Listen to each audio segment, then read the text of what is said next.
ये क्या कर रहे हो तुम?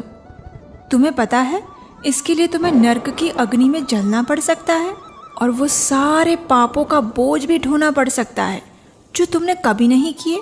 नहीं नहीं, ये अनर्थ नहीं करना चाहिए मुझे, कदापि नहीं। कुछ तो उपाय होगा इससे बचने का। वह स्वयं के साथ वार्तालाप कर रहा था और किसी उलझन की गुत्थी को सुलझाने का प्रयास भी। लेकिन कौन था वो?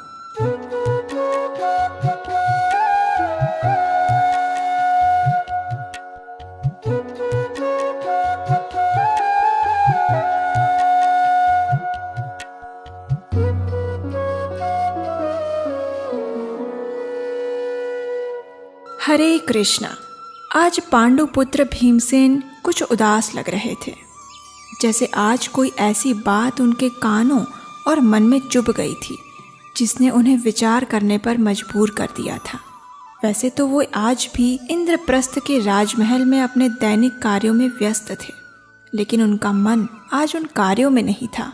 शरीर तो चल रहा था, लेकिन मन किसी अनजान उधेड़-बुन में लगा हुआ था। आखिर क्या हो रहा था आज भीमसेन को? और बड़े बड़े महारथी योद्धाओं को अपनी गदा के एक प्रहार से मृत्यु शैया पर लेटाने में समर्थ भीम आज इतने उदास और उलझन में क्यों थे? इसका जवाब केवल उनके ही पास था।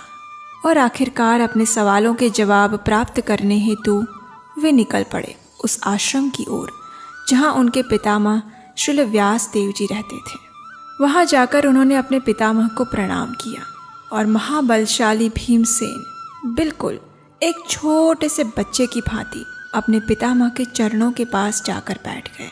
उनकी मनोदशा उनके चेहरे पर झलक रही थी और ये बात महान ऋषि व्यास देव जी से छिपी कैसे रह सकती थी। उन्होंने अपने पुत्र के सिर पर हाथ फेरा और प्रेम से पूछा, क्या बात है भीम? सहस्त्र हाथियों का बल अपनी भुजाओं में समेटने वाले मेरे पुत्र के मुख पर आज किस बात की चिंता है? पितामह के इस प्रेम पूर्ण वचन सुनकर भीम के हृदय का बांध टूट पड़ा। उन्होंने गदगद वाणी में श्री व्यासदेव से कहा, हे पितामह, युद्ध में शत्रुओं को अपनी गदा के एक प्रहार से ध्वस्त करना आसान है, लेकिन मेरे मनोयुद्ध में विजय कैसे प्राप्त करूं? एक बात मेरे मन में शत्रु बनकर बार बार मेरे हृदय को चीर रही है और उसी का समाधान ढूंढने हेतु मैं आपके पास आया हूँ। व्यासदेव ने पूछा, ऐसी क्या बात है भीम जो तुम्हें परेशान कर रही है? भीम ने कहा, हे पितामह, मैं जानता हूँ कि व्यक्ति चाहे किसी भी आश्रम में रहता हो, लेकिन उसे धर्म का आचरण सदैव करना चाहिए। और आपने वैदिक शास्त्रों में जो नीति नियम बताए हैं ना, उनका पालन करने से व्यक्ति धर्म का पालन करता है। मेरी माता ने भी मुझे यही सिखाया है और मेरे ज्येष्ठ भ्राता युधिष्ठिर तो धर्मराज कहलाते हैं, लेकिन उनके ही परिवार में होने के बाद भी मैं अपने धर्म पालन से वंचित रहता हूँ। इस बात का मुझे अत्यंत दुख है। व्यासदेव ने आश्चर्य से पूछा, अच्छा, लेकिन मुझे तो ऐसा नहीं लगता कि तुम धर्म का पालन नहीं कर रहे हो। ऐसा कौन सा नियम है जिसका तुम पालन नहीं कर पा रहे? इसके उत्तर में भीमसेन ने कहा, पितामह, मेरे परिवार में मेरी माता कुंती, भ्राता युधिष्ठिर, अर्जुन, नकुल, सहदेव और यहाँ तक कि द्रौपदी भी भगवान श्री हरि की प्रसन्नता हेतु प्रत्येक मास में आने वाली 2-2 एकादशियों का श्रद्धापूर्वक पालन करते हैं। भ्राता युधिष्ठिर मुझे भी इस व्रत का पालन करने के लिए सदैव समझाते हैं और मैं भी जानता हूँ कि एकादशी व्रत का पालन करना ये वेदों का आदेश है। लेकिन बस इतना कहकर भीम ने अपना सिर झुका लिया और आगे कुछ बोल नहीं पाए। व्यासदेव ने उनसे पूछा, लेकिन क्या भीम, कौन सी ऐसी बात है जिस कारण तुम एकादशी व्रत पालन नहीं कर पाते? तो भीम ने झुके हुए सिर से कहा, लेकिन पितामह, मैं ये उपवास नहीं कर पाता क्योंकि मैं भूखा नहीं रह सकता।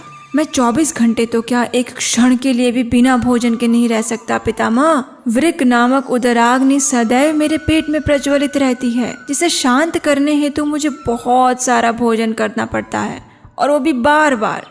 फिर मैं कैसे एकादशी का पालन कर सकता हूँ? मास में 2 बार अर्थात वर्ष में 24 एकादशी का पालन करना, और वो भी 24 घंटे के लिए, ये सुनकर ही मेरे पैर कांपने लगते हैं पितामह। मुझे लगता है जैसे अब क्या बताऊं, मुझे स्वयं लज्जा आ रही है। मुझे लगता है जैसे कोई यदि मुझे भूखा रखता है तो वो वास्तव में मेरे प्राण हर के ले जा रहा है। अब ऐसी स्थिति में मैं क्या करूं पितामह? भीम की बात सुनकर व्यासदेव अपने पुत्र की मासूमियत देखकर हंस पड़े। और क्यों ना हंसते, आखिर इतने बलशाली भीम एक बालक की भांति उनसे प्रश्न जो कर रहे थे। उन्होंने भीम के सिर पे हाथ रखा और कहा, लेकिन पुत्र, तुम तो जानते ही हो कि जो व्यक्ति नरक जाने वाला होता है वह भी यदि एकादशी व्रत पालन करे तो उसे स्वर्ग की प्राप्ति होती है। इसलिए मास में शुक्ल और कृष्ण दोनों पक्षों में आने वाली एकादशी के दिन अन्न ग्रहण करना वर्जित है। अब भीम की धीरज के बांध टूट गए। वे एक बालक की भांति आंखों में अश्रु लेकर अपने पितामह के चरणों में गिर पड़े। ऐसा लग रहा था मानो मंदार पर्वत एक फूल की पत्ती के सामने झुक गया हो। उन्होंने कहा, हे पितामह, आप तो त्रिकाल ज्ञानी और अत्यंत ज्ञानी हैं। मेरे ऊपर दया करें। अधिक से अधिक मैं वर्ष में एक दिन किसी तरह से प्रयास करके उपवास कर सकता हूँ, इससे अधिक नहीं। कृपया मुझे ऐसा कोई व्रत बताएं जो मैं केवल वर्ष में एक ही बार करूं और मुझे सभी एकादशी का फल प्राप्त हो जाए। भीम की ये चतुर बात सुनकर व्यासदेव मुस्कुराए और उन्होंने कहा, हाँ वत्स, ऐसा एक व्रत है जिसके पालन से तुम धर्म का आचरण भी कर पाओगे और अपने वृकोदर अग्नि को शांत भी कर पाओगे। व्यासदेव की बात सुनकर भीम के चेहरे पे आशा की किरण ने जन्म ले लिया। उदासी के बादलों के स्थान पर उम्मीद का उजाला फैल गया। तुरंत ही भीम ने उत्सुकता पूर्वक पूछा, अच्छा कौन सा व्रत पितामह? व्यासदेव ने कहा, संवत्सरस्य या मध्ये एकादशो भवन्ति तासां फलम् अवाप्नोति पुत्रमिनात्र संशयः। ज्येष्ठ मास के शुक्ल पक्ष में आने वाली निर्जला एकादशी, ये एकादशी इतनी विशेष और महत्वपूर्ण है कि इसके पालन से वर्ष के दौरान की गई समस्त एकादशी का फल प्राप्त होता है। और हे पुत्र, इसमें कदापि संशय मत करना। इस एकादशी के दिन जल भी ग्रहण नहीं करना चाहिए। संपूर्ण दिन अन्न और जल दोनों का त्याग करना चाहिए। एकादशी के दिन सूर्योदय से लेकर द्वादशी के सूर्योदय तक इस व्रत का पालन करना चाहिए और रात्रि में जागरण भी करना चाहिए। इस निर्जला एकादशी व्रत का पालन करने से व्यक्ति को सभी तीर्थों में स्नान करने का पुण्य फल प्राप्त होता है और जीवन के अंत में यमदूतों के स्थान पर विष्णुदूत उस जीवात्मा को वैकुंठ ले जाने के लिए आते हैं। और यदि आप इसी भौतिक शरीर में रहकर सदैव भगवान के दर्शन करना चाहते हैं तो आपके लिए एक सुवर्ण अवसर प्रतीक्षा कर रहा है और उसका नाम है नीलाचल.com। जी हाँ, अभी तक हमारे भक्तों द्वारा विशेष रूप से तैयार किए गए हैंडक्राफ्ट के जगन्नाथ जी आप में से कई लोगों के घर तक पहुंच चुके हैं। आप सबकी ओर से हमें जो उत्साहपूर्ण प्रतिसाद प्राप्त हुआ है उसके लिए हम आपके आभारी हैं। लेकिन अभी भी अधिकतर लोग तो सोच ही रहे हैं और हमारा लक्ष्य ये है कि इस वर्ष के अंत तक हम कम से कम 50,000 परिवारों तक जगत के नाथ जगन्नाथ, बलदेव और सुभद्रा जी को पहुंचाएं। तो इस पवित्र कार्य में आप हमारी सहायता करें और अपने घर के लिए तथा अपने मित्रों को भेंट देने के लिए जगन्नाथ जी को आमंत्रित करें।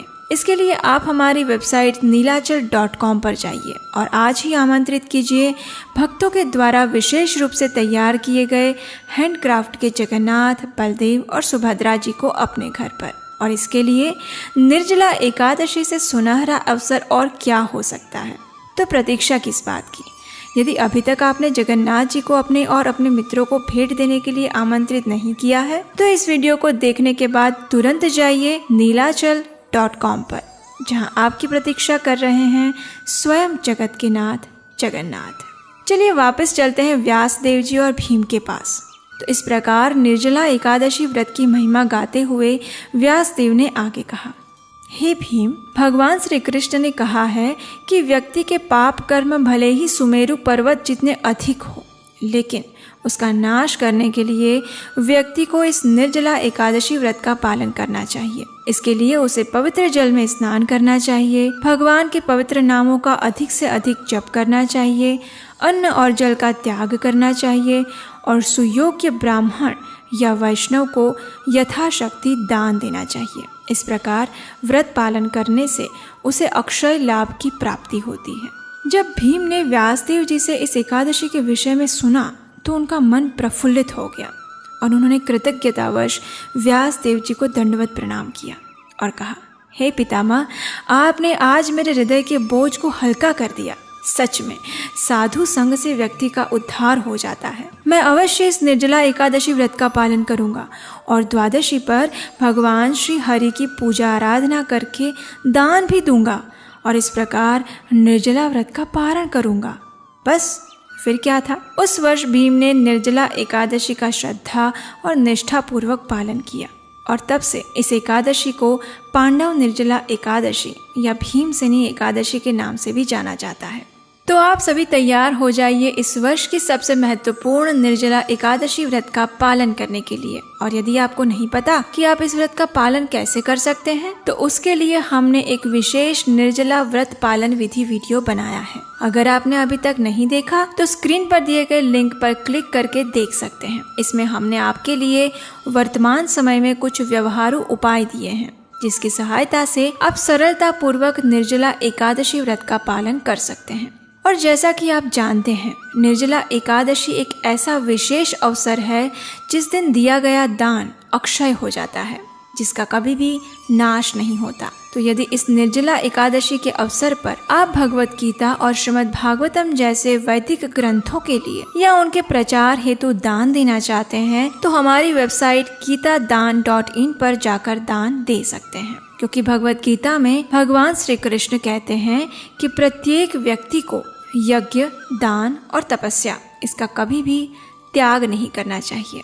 यदि आपको हमारा ये प्रयास सराहनीय लगता है और अगली एकादशी वीडियो के लिए यदि आप हमारी सहायता करना चाहते हैं, तो स्क्रीन पर दिए गए नंबर पर आप हमें एकादशी वीडियो बनाने के लिए अपना आर्थिक सहयोग भेज सकते हैं। तो चलिए, वर्ष में केवल एक बार प्राप्त होने वाले इस सुवर्ण अवसर का अधिकतम लाभ उठाते हैं और श्रद्धा तथा नियम पूर्वक निर्जला एकादशी व्रत का पालन करते हुए स्वयं को भगवान श्री कृष्ण के चरण कमलों में अर्पित करते हैं। हरे कृष्णा। और हाँ, इस निर्जला एकादशी पर नीलाचल धाम से यानी नीलाचल.com से जगन्नाथ जी को आमंत्रित करना मत भूलिएगा। हरे कृष्णा।